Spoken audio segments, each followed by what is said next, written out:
2020. A couple of housekeeping things for those that have not had the unique pleasure of attending a Plan Commission meeting. First of all, if people would silence their cell phones, that would be great. Also, the way things work here is after we call the roll, we do approval of the minutes, which isn't on the agenda today. And then we head into business, and what happens is city staff will present on an item. Once they're done with their presentation, it's opened up just to the commission for technical questions. Once we're done with all of our technical questions, it's open to the public for comment and questions. So if you have something to say, we ask that you step up to the microphone and state your name and address, so we have it for the minutes, and then state your question or comment, and then we'll move on from there. Once everybody's had the opportunity to say something and no one else wants to speak, we close public comment, bring it back to the commission for discussion and a vote. With that, let us call the roll. Nina? Kathleen Propp. Here. Howard Valley. Here. Lindsay Erickson. Here. Michael Ford. Here. John Hint. Present. John Kiefer. Lori Palmieri. Here. Thomas Perry. Here. Justin Mitchell. Here. Derek Groth. Thomas Foytag. Here. Second on the agenda is approval of the minutes. Do we have any additions, corrections, deletions of the minutes from January 21st? Motion to approve. Second. All those in favor say aye, please. Aye. Opposed? All right, motion clearly passes. And before we start, we have an introduction, I believe. Mark? Yeah, we have filled our vacant planner position with the city, so we do have a new assistant planner with us today. Brandon originally came from Department of Public Works. He was there for a while before joining the planning staff. Has a degree from the University of Oshkosh in geography. Might know. Excellent. Professor here. So, started with us. Do you have anything to add right away, or no? Did I think we should know. Too late. So you'll be, in the coming meetings, you'll start to see Brandon preparing some staff reports and coming to more of these meetings. So just wanted to take a second and introduce him. Brandon, you got anything to add? No, thanks for hiring me, and I look forward to meeting with all you guys every other week. Just wait. Yeah.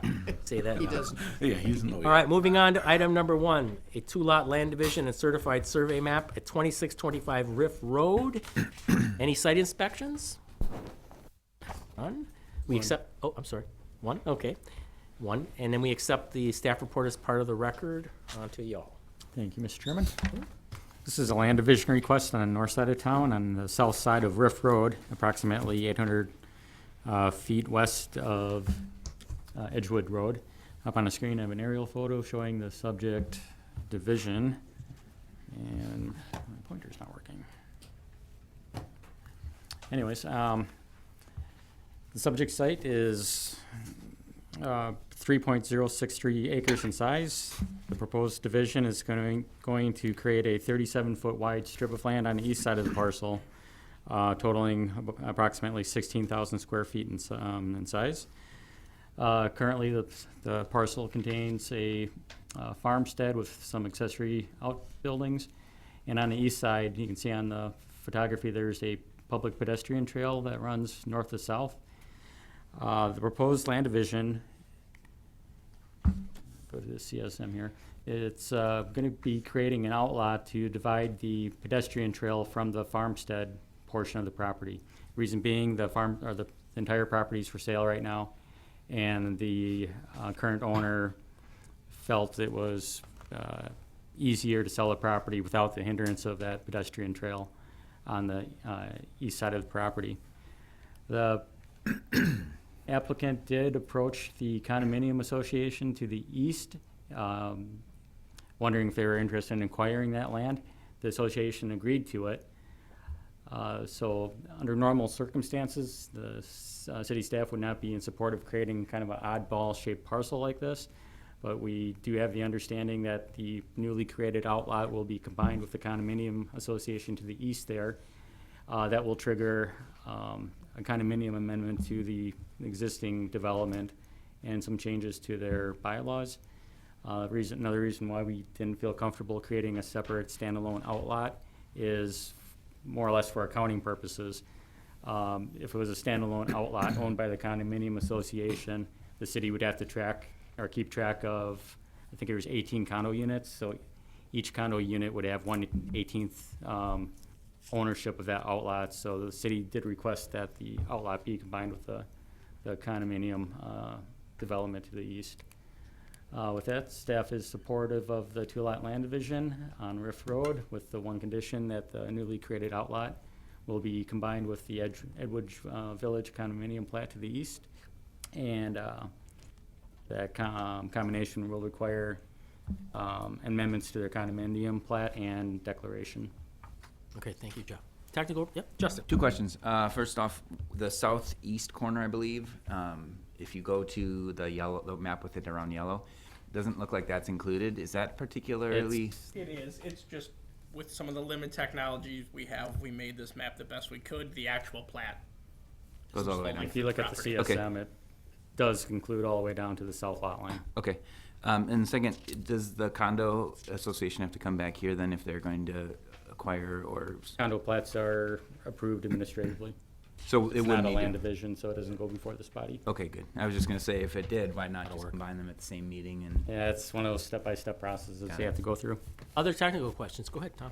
I believe that on the outlot one, that the division may create some rubble or will transfer rubble over onto outlet one. The owners of outlet one, there seems to be some significant concrete rubble there, and I'm not sure which lot it would appear on. Where's the rubble? It is on the south, pretty close to the south border of the outlet. down here. Yep, somewhere in there. Typically, we wouldn't get involved in that. That would be something to be determined between the current property owner and the condo association. Okay.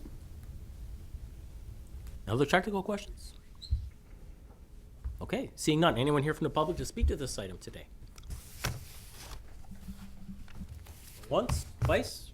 Okay, back to the commission. Motion to adopt the findings and recommendations as stated in the staff report? Second.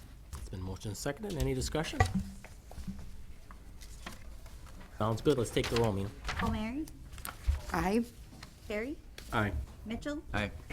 Crop, Aye. Wolverine, Aye. Erickson, Aye. Ford, Aye. Hintz, Aye. Wojtek. Aye. Motion carried 9-0. Moving on to item number 2, a residential design standards variance to allow a standing seam metal roof with seam profiles greater than 1 inch in height at 1019 Jefferson Street. Do we have any site visits for that one? It's kind of just a site right now. All right, we accept the staff report as part of the record. To you, Stephen. Thank you, Mr. Chairman. So this one is a little bit different.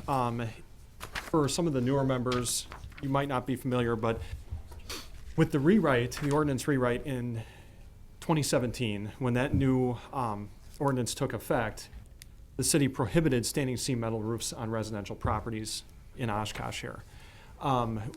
We had actually this applicant come before us, and they wanted to do a standing seam metal roof on their new home proposed for this site, and the ordinance prohibited it. They worked with us to revise the ordinance or to amend it so that we would allow standing seam roofs on residential properties again. The ordinance that we passed, we tried to strike a balance between allowing these roofs and realizing their benefits, but then also accounting for the noise and aesthetic concerns that were brought before us by the steering committee that was in charge of the revised zoning ordinance. So that's why we're looking at this variance request today. The applicant, as I mentioned, they're looking at building a new house, and they want to use a standing seam roof for the durability reasons, the sustainable, the recyclability of it, the compatibility with solar panels, etc. They had a compliant roofing product, at least from what I can remember, before. So we weren't even having this discussion. They switched roofers, and their new roofer has concerns with installing a 24 gauge, the thickness of the roof required by our ordinance. With the panels at the length that they're proposing them for the design of their house, with only a 1 inch seam height. They also mentioned that the lower 1 inch seam would be more susceptible to water infiltration. So if you can imagine wind-blown water. That's kind of what we're having as far as discussion today. Here's the subject site. It's a little bit larger residential lot on Jefferson there. You can see it in yellow, pretty clear. So North Main is just to the west, so there's some commercial and retail, restaurant retail properties to the west, UMU zoned properties. And then to the east, the north, and the south, there are 2 flat residential properties, or at least zoning wise. So there's some 2-family and some single-family properties. Just another map showing the subject site there. Here's the applicable code reference. So as I mentioned, our ordinance kind of breaks down these roofs into different sloped categories, different roof pitches. And as far as aesthetics, we wanted to minimize the seam profiles on these roofs the steeper they went.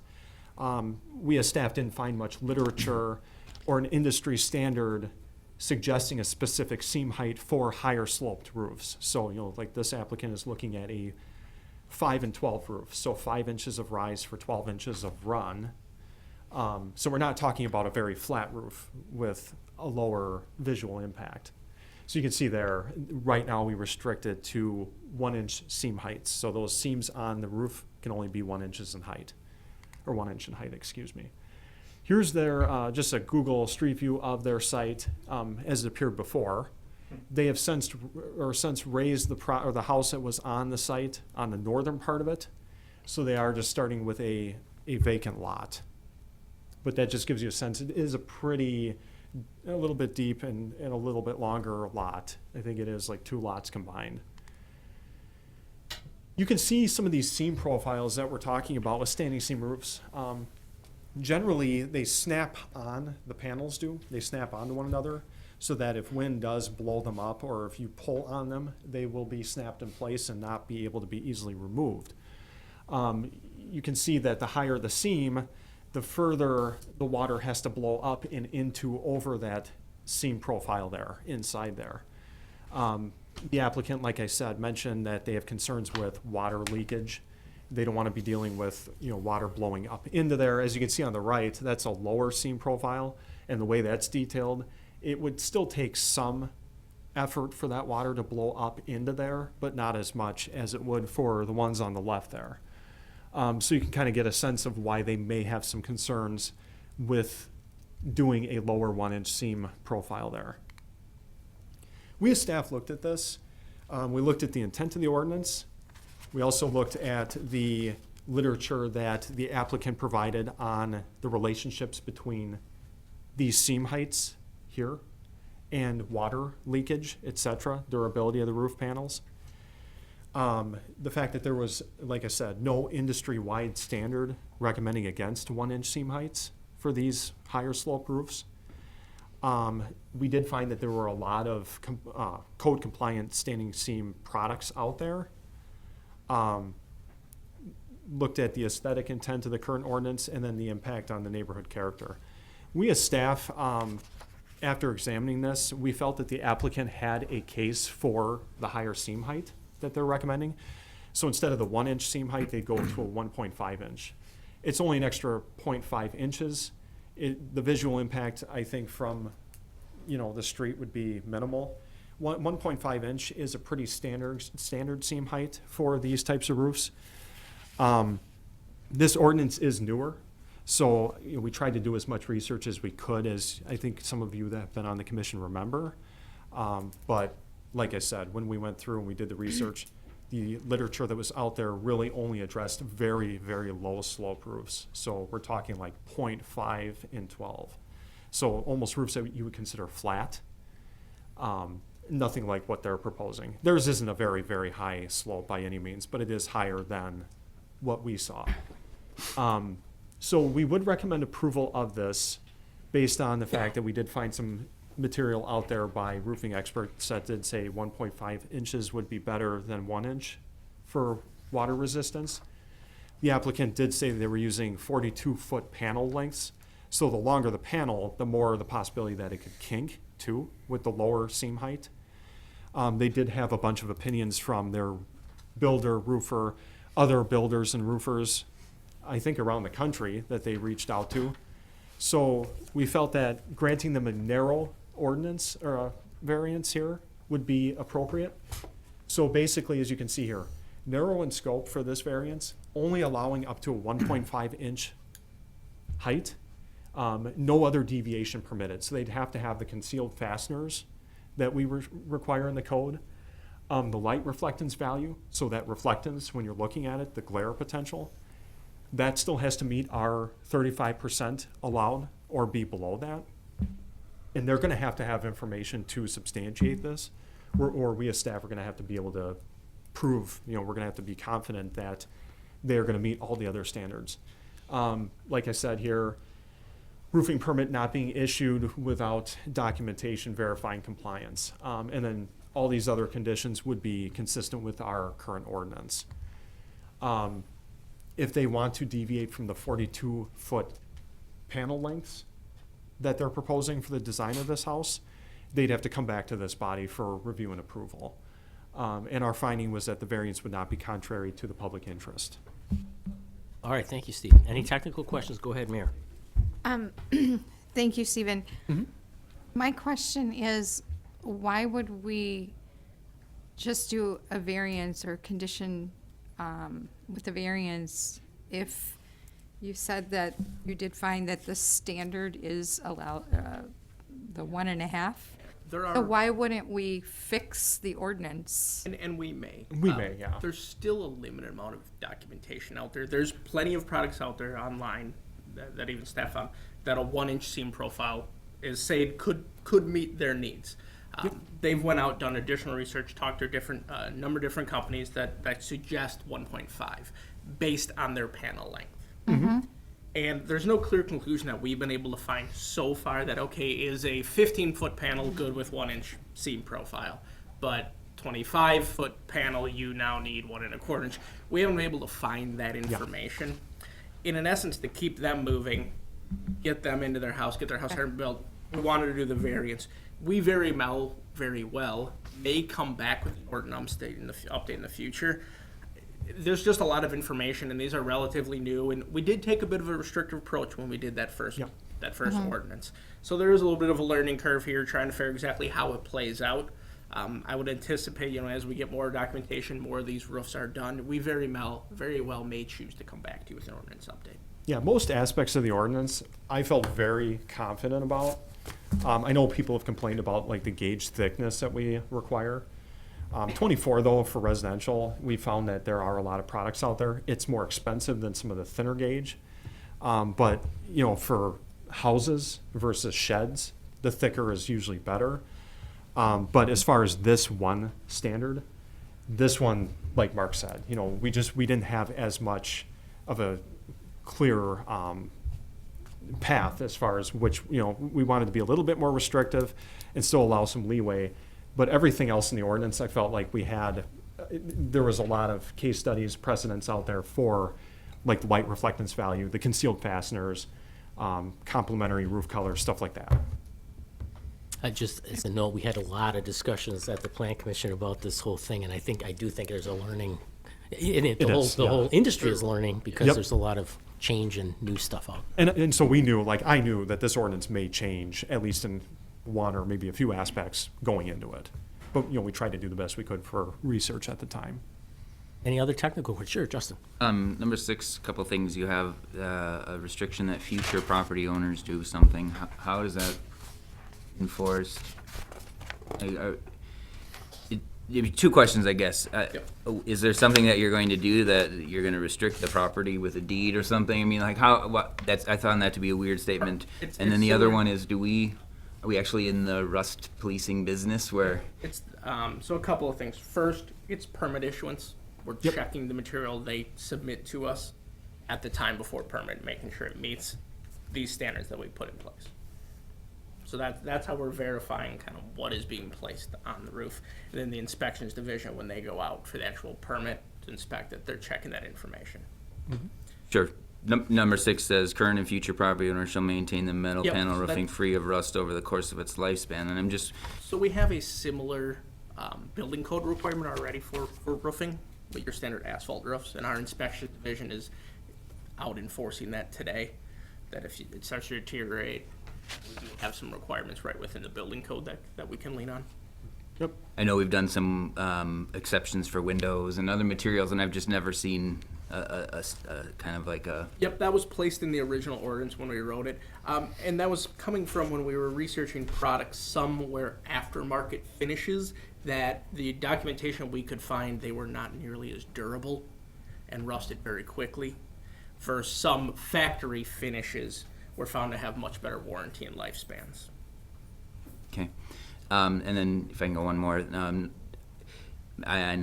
some folks here might have a strong opinion, but is it possible that if the committee was okay, that we said the variance for number 8 is approved with the condition that they would have to come back if the panels are somewhere outside of 36 to 48 feet? Like, I don't feel that it's necessary if they end up going with 40-foot panels that they come back and we redo this exact same conversation for something that was 2 feet less.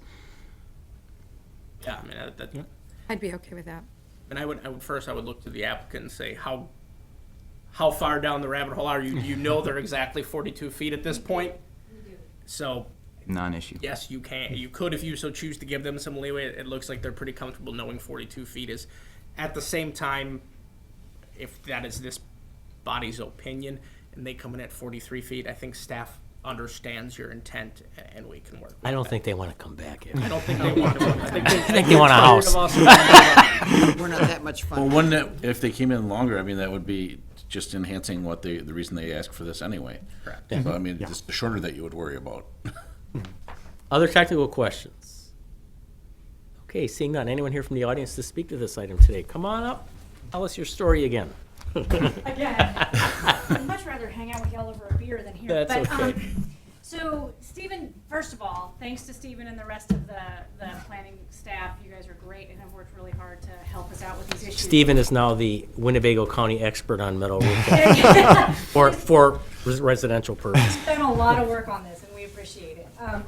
So, as he mentioned, our concerns were water infiltration, the overall durability of the roof, as well as oil canning, or as he said, kinking of the roof with a shorter seam. The roof is more susceptible to these problems. We also feel that the visual concern about the seam height between 1 and 1 inch, when you're 9 feet below the roof, you're not going to notice. So we believe that just because it's possible to do a 1 inch seam and some people will do it, doesn't mean it's right and it's the best thing for us. And the other, about the 42-foot panels, I mean, the trusses are set. We're not changing the panel length without a whole lot of cost and problems already, so that's done.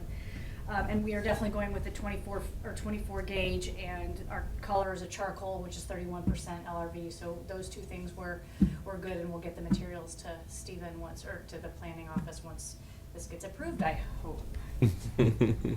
Before you go, ma'am, Yeah. any questions for the petitioner?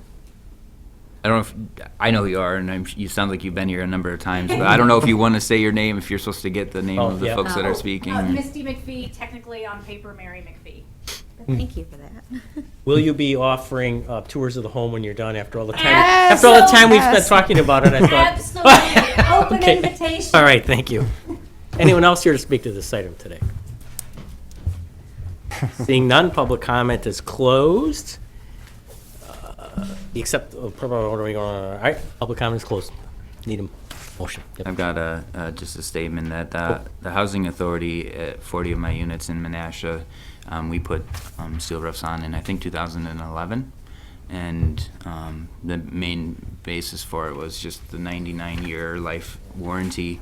me. Made it silly to not look at that option. But, in almost a decade, we've had, outside of some snow fall off, we've had no complaints from residents or from any neighbors, nor from the city. I don't know what our seam height is. I didn't look into that, but I think oftentimes there's a fear of the unknown, and that at least in our experiences, it's been just positive, no negativity. So. Okay, cool.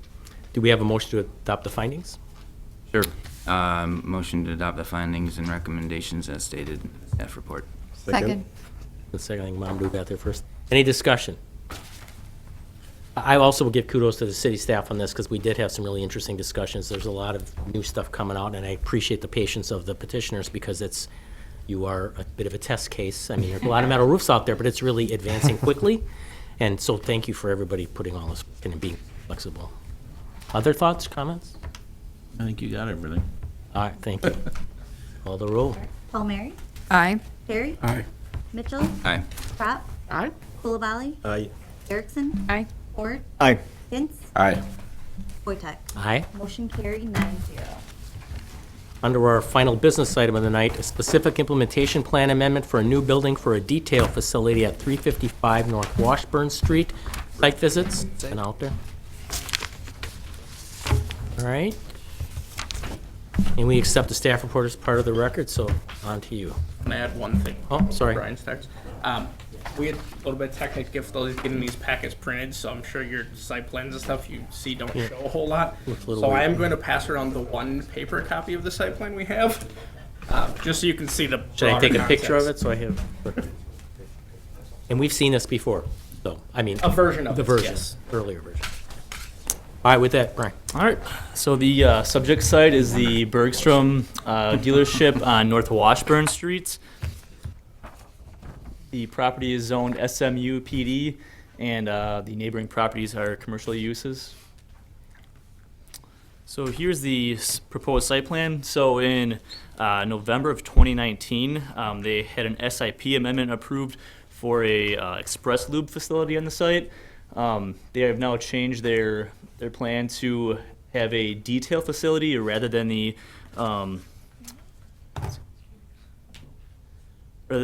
originally proposed express lube facility.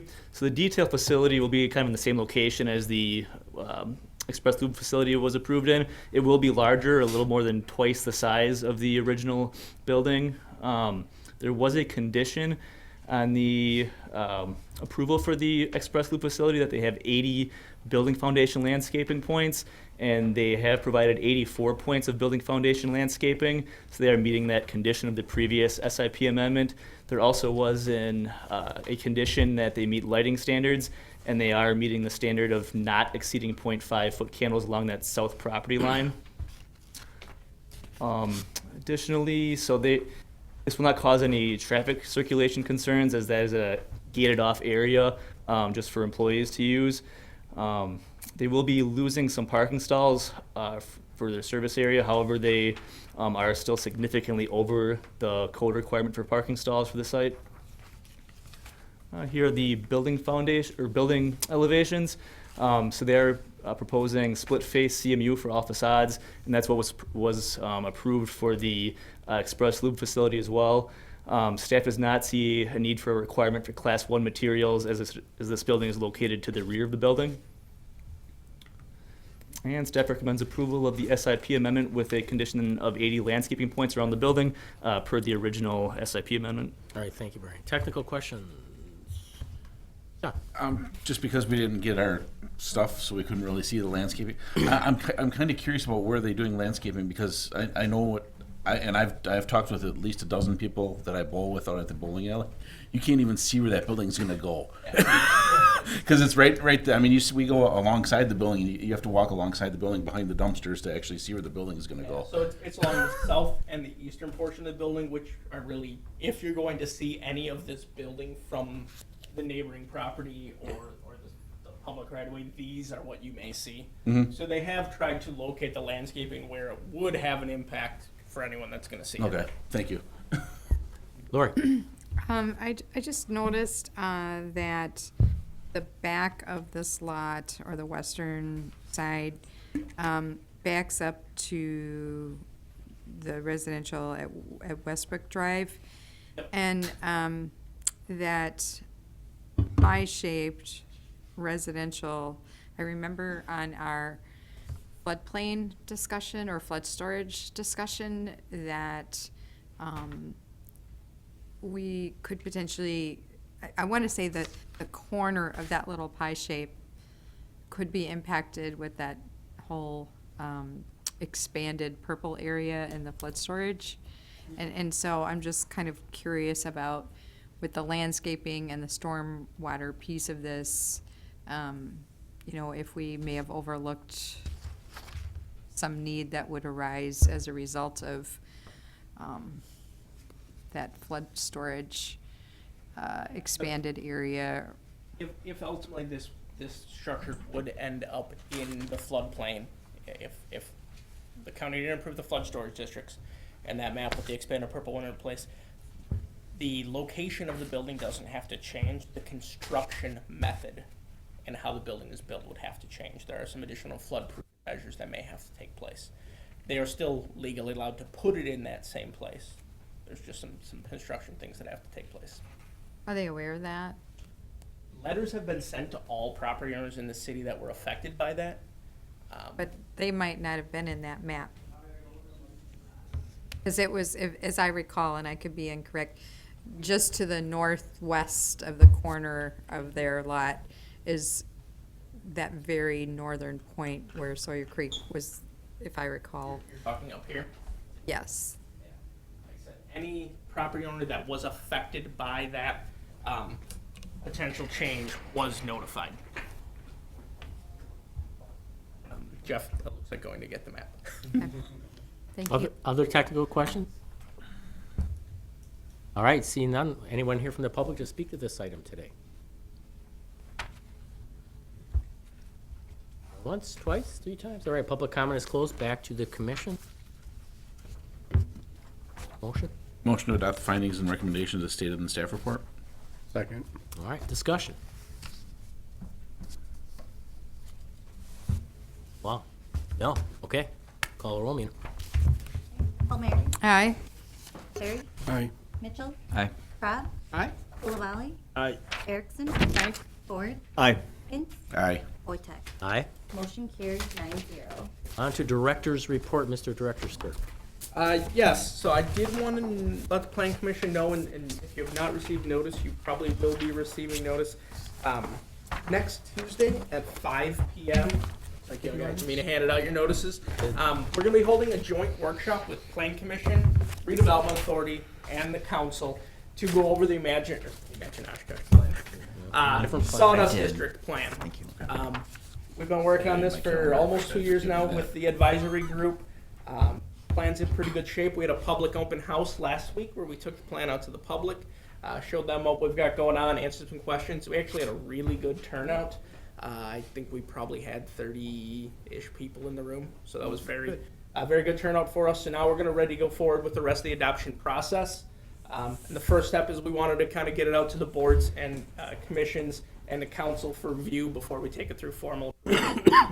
After next week's council meeting, workshop, excuse me, the plan would be then take this to Plan Commission at our next meeting, and then on to council at the end of February for final approval. So we're going to be doing a little bit of a presentation, Q&A. 5 to 5:45 is the scheduled time for that workshop. Okay. You will be getting, anyone at that time, you'll get a full-size copy of the plan at that time as well. The full plan is also on the city website. If anybody does want to take a look at it, it's also available on there. Oh, okay.